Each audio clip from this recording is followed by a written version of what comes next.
बिस्मिल्लाहिर्रहमानिर्रहीम। उम्मीद है आप खैरियत से होंगे, आसानियाँ शादाबियाँ हमरा रहें। आज हमें एक इम्पॉर्टेंट चीज़ डिस्कस करनी है कि शादियाँ नाकाम क्यों हो जाती हैं। अरेंज्ड मैरिजेस को भी हम सुनते हैं और बिलखसूस हमें हैरत होती है, यानी सभी को बिलअमूम मुआशरे के अंदर, कि लव मैरिजेस भी नाकाम क्यों हो जाती हैं। वो तो जाहिर है अपनी पसंद के मुताबिक की जा रही होती है।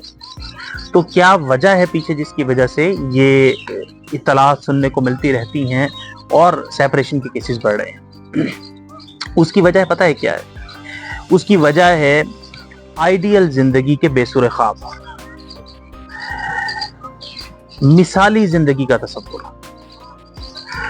तो ये जो हम अपने जहनों के अंदर पालते हैं ना, कि जब शादी होने जा रही है, लव मैरिज है या अरेंज्ड मैरिज है, तो एक खास सा खाका हमने अपने जहन में सोच लिया होता है कि हमारा शौहर ऐसा होगा या हमारी बीवी ऐसी होगी, हमारा लाइफ पार्टनर ऐसा होगा। उसकी जो कमियां हैं वो नजर नहीं आती, आए भी तो ये सोच के कि जी ये चलता है, हम नजरअंदाज कर देते हैं। अब शादी हो जाती है। जब शादी हो जाती है तो कुछ अरसा गुजरने के बाद वो डार्क पोर्शन सामने आने शुरू होते हैं, वो बातें सामने आना शुरू होती हैं जिन्हें हमने कंसीडर नहीं किया था। हमने तो नहीं सोचा था कि ये भी हमारे साथ होगा। हमने तो शक्ल देख के कर ली थी, फिगर देख के कर ली थी, खानदान देख के कर ली थी, अमारत देख के कर ली थी, इन चीजों को देख के शादी कर ली थी। हमने तैयारी तो की ही नहीं थी, हमने तो स्टैंडर्ड लगाए ही नहीं थे, हमने तो टाइम दिया ही नहीं था, हमने तो संजीदा इस बात को लिया ही नहीं था, हमने तो इंतजार किया ही नहीं था, हमने शादी कर ली थी। अब जब शादी हो गई तो अब वो डार्क पोर्शंस सामने आने शुरू होते हैं। इन डार्क पोर्शंस के लिए हम तैयार नहीं होते। तो हमें तो पता लगता है अब जाके कहीं कि यार कोई कमियां भी हैं अगले के अंदर, तो उसकी तैयारी नहीं होती। नतीजा फिर निकलता है तू मैं, झगड़े, इख्तलाफात और फिर एक्सट्रीम लेवल के ऊपर सेपरेशन, एक दूसरे से तू तुकार होते हुए, गालियां देते हुए, हालात खराब, जिंदगी भर के लिए एक दूसरे के चेहरा देखने से गए, मुंह देखने से गए, अलैदगी खत्म। तो एक बात ध्यान में रखिए कि नबी सल्लल्लाहु अलैहि वसल्लम ने फरमाया, दुनिया के सबसे बड़े जो जज्बात दान थे और नफ्सियात दान थे, उनसे कहलवाया गया। वो कहलवाया ये गया कि अगर तुम्हारे लाइफ पार्टनर में, तुम्हारी मिसेज में, तुम्हारे हस्बैंड के अंदर, क्योंकि हकूक में दोनों बराबर होते हैं, कोई चीज तुम्हें कम नजर आ रही है तो हो सकता है उसकी कोई और चीज तुम्हें बहुत भा जाए।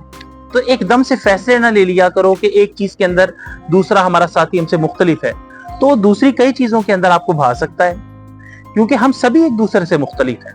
हम सभी एक दूसरे से मुख्तलिफ हैं। हम सब मुख्तलिफ लोगों को एक दूसरे के साथ जीना सीखना है, अदरवाइज जिंदगी नहीं गुजरेगी, अदरवाइज घर नहीं बनेगा।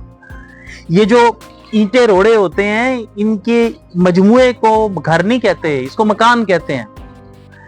मकान के अंदर जब खुशियां कह कहे सुकून बिखरता है, उसे कहते हैं घर। तो इसलिए कहा कि वो एक हिदायत भी आई ना कि वाशिरूहुन्ना बिल मारूफ, कि भलाई का तरीका इख्तियार करो, अच्छे अंदाज में रहो, मारूफ तरीके के साथ रहो इनके साथ।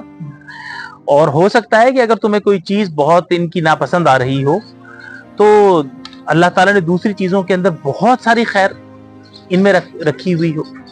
तो एकदम जज्बाती हो के, पहले भी जज्बाती हो गए थे, अब जब घर बन गया है, निकाह हो गया, तो फिर जज्बाती हो जाते हैं कि जी ये डिफरेंसेस क्यों आ रहे हैं। तो एकदम से फैसला ना लिया करें, इंतजार किया करें, सब्र किया करें, स्पेस दिया करें। एक चीज पसंद नहीं आ रही तो स्पेस दें, उन चीजों के ऊपर गौर करें, दरगुजर करें, और फिर जब मौका आए, अच्छे माहौल में दोनों बैठे हों, तो उस वक्त एक दूसरे को मुतवज्जे भी किया जा सकता है, लेकिन ऐसे अंदाज में कि अगला उसे ये ना समझे कि मेरी ईगो के ऊपर हमला किया जा रहा है, मेरी जज्बात के ऊपर हमला किया जा रहा है, ये ना समझे। इन चीजों को जहन में रखें और आगे बढ़ते रहें। ये बड़ी अहम बातें हैं। लोग $1,000,000 दे के भी ये बातें सीखते हैं पूरी दुनिया में। लोग कोचिंग के अंदर हमारे साथ आते हैं, फी पे करते हैं, कोचिंग सेशंस लेते हैं। तो ये आपको फ्री ऑफ कॉस्ट यूं ही बताई जा रही हैं, तो इनको अनवर्दी ना करें, इनको वर्थलेस ना करें, इनको बहुत कीमती बातें समझें और इन पे अमल करें। इनको फैलाएं। ये हमारी जिम्मेदारी है, ये आपकी जिम्मेदारी है। हम अपने घर को भी खुशियों से भरें और समाज को भी खुशियों से भरें। आसानियों में रहें, रहमतों में रहें, खुश रहें, आबाद रहें, शादाब रहें। Thank you very much.